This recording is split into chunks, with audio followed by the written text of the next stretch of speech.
Bismillahirrahmanirrahim. Assalamualaikum warahmatullahi wabarakatuh. Selamat pagi anak-anak ibu semuanya, abang dan kakak. Bagaimana kabarnya? Semoga walaupun kita belajar di rumah, kita dapat mempelajari apa yang akan ibu sampaikan dengan baik. Nah, anak-anak ibu di SMP IT Ulil Albab Pematang Siantar, pada pagi hari ini insya Allah kita akan belajar mengenai profesi di dunia kerja. Tujuan dari pembelajaran ini adalah dapat pemahaman baru tentang macam-macam profesi yang ada di dunia kerja. Persepsi, istilah profesi sudah tidak asing lagi bagi kita karena istilah itu sudah sering kita dengar melalui televisi, radio, surat kabar, bahkan melalui percakapan orang dalam kehidupan sehari-hari.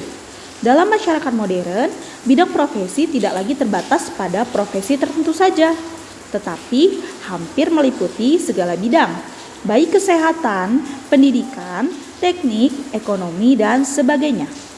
Karir atau pekerjaan atau profesi sekarang ini sudah berkembang teramat pesat. Banyak pekerjaan yang diperoleh hanya dari menekuni hobi tertentu. Seperti orang yang hobi nyanyi, hobi olahraga, sekarang ini hobi-hobi itu bisa dijadikan profesi yang bisa menghasilkan uang jutaan dan bahkan menjamin masa depan.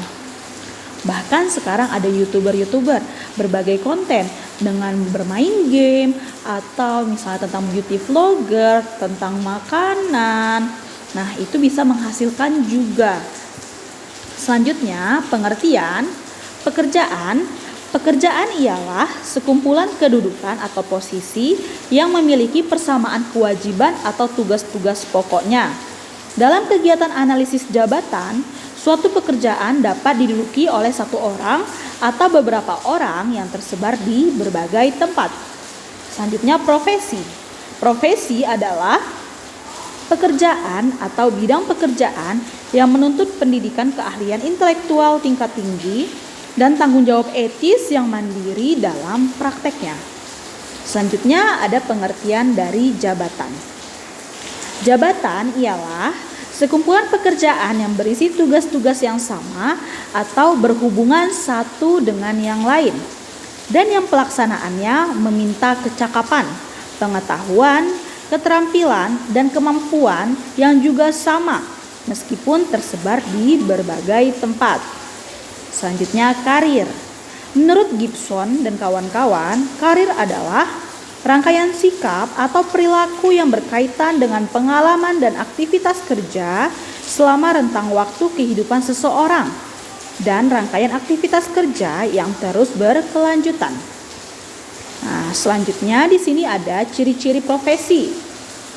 Yang pertama, suatu jabatan yang mempunyai fungsi dan signifikasi sosial. Contohnya seperti apa nih Bu?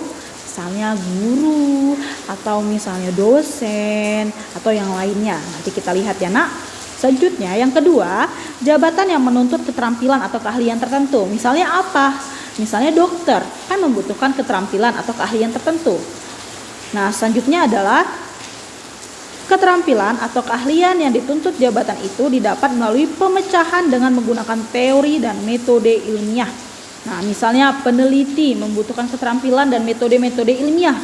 Yang keempat, jabatan itu berdasarkan pada batang tubuh disiplin ilmu yang jelas, sistematis dan eksplisit, yang bukan sekedar pendapat khalayak umum.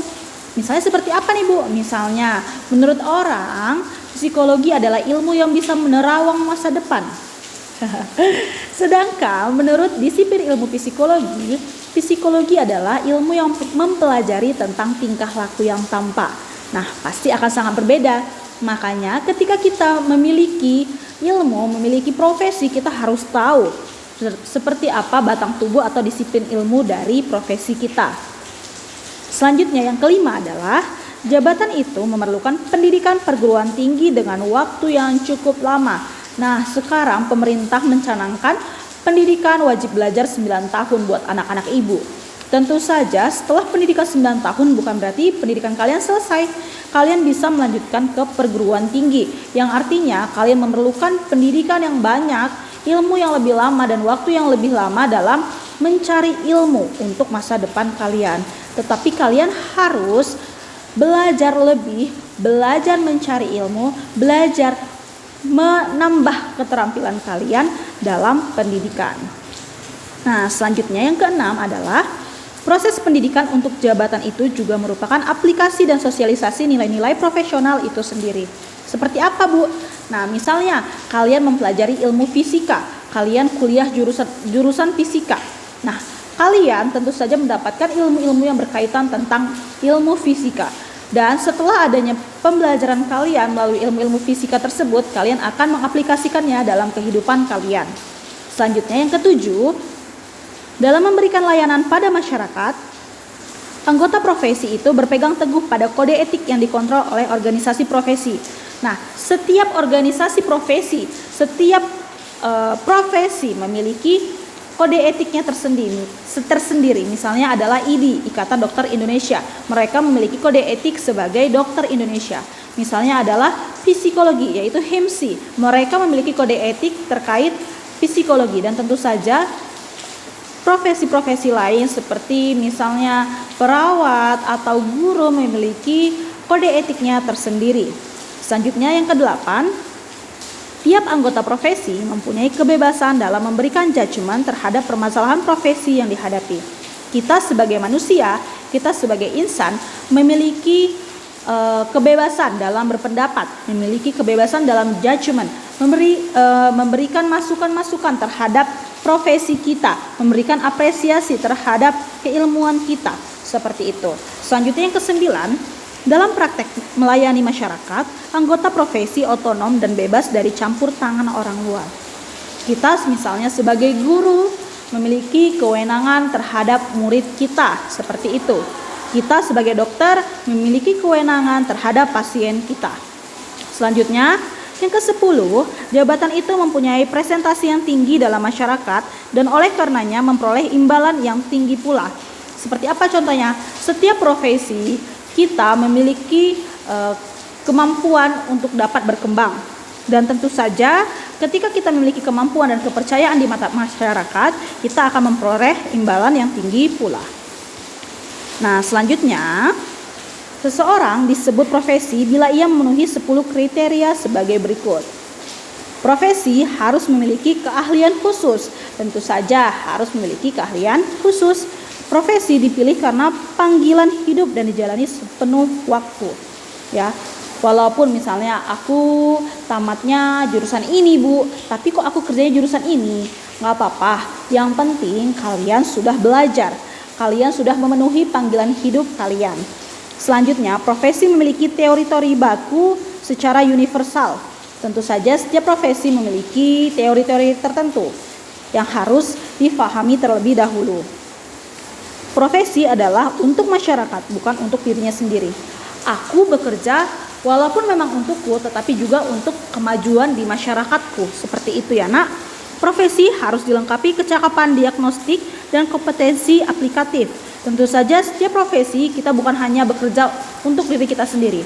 Makanya kita harus berkembang dan kita harus memiliki kecakapan-kecakapan tertentu dari profesi kita. Pemegang profesi memiliki otonomi dalam menjalankan tugas profesinya. Seperti yang dibilang tadi, seorang guru memiliki kewenangan jelas terhadap anak yang dididiknya. Selanjutnya adalah profesi hendaknya mempunyai kode etik. Ini disebut kode etik profesi, seperti yang sudah Ibu jelaskan tadi. Dan selanjutnya, profesi harus mempunyai klien yang jelas, yaitu orang yang dilayani. Misalnya seperti apa? Guru, berarti guru itu mengajarkan murid.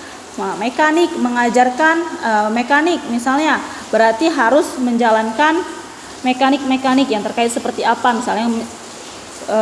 misalnya yaitu ngapain mobil ya kan, ngapain kereta atau hal yang lainnya seperti itu ya, karena perbaikan. Selanjutnya adalah profesi memerlukan organisasi untuk keperluan meningkatkan kualitas profesi itu. Seperti yang Ibu bilang tadi, ada IDI, ada HIMSI atau yang lainnya. Selanjutnya adalah mengenali hubungan profesinya dengan bidang-bidang lainnya. Misalnya nih, seorang guru memiliki hubungan profesi misalnya dengan apa nih, Nak? Misalnya dengan psikolog, misalnya dengan kedokteran, misalnya dengan yang lainnya, itu harus bersangkut paut seperti itu. Nah, hal yang perlu diperhatikan untuk memiliki profesi adalah pendidikan. Ini sangat jelas ya. Dimanapun kalian, sebagai apapun kalian, pendidikan harus paling diutamakan untuk memiliki profesi. Kenapa? Karena profesi itu harus mencakup pada kecakapan dan keterampilan terkait pendidikan yang dijalaninya. Selanjutnya adalah keterampilan. Tentu saja ketika kita memiliki ilmu tetapi kita tidak memiliki keterampilan, itu akan membuat kita susah pada profesi kita. Selanjutnya adalah hubungan sosial yang baik. Nah, tentu saja kita sebagai manusia harus memiliki hubungan sosial yang baik dengan orang lain. Untuk apa, Nak? Untuk mengembangkan keilmuan kita, untuk mengembangkan profesi kita. Selanjutnya adalah kepribadian yang terpuji.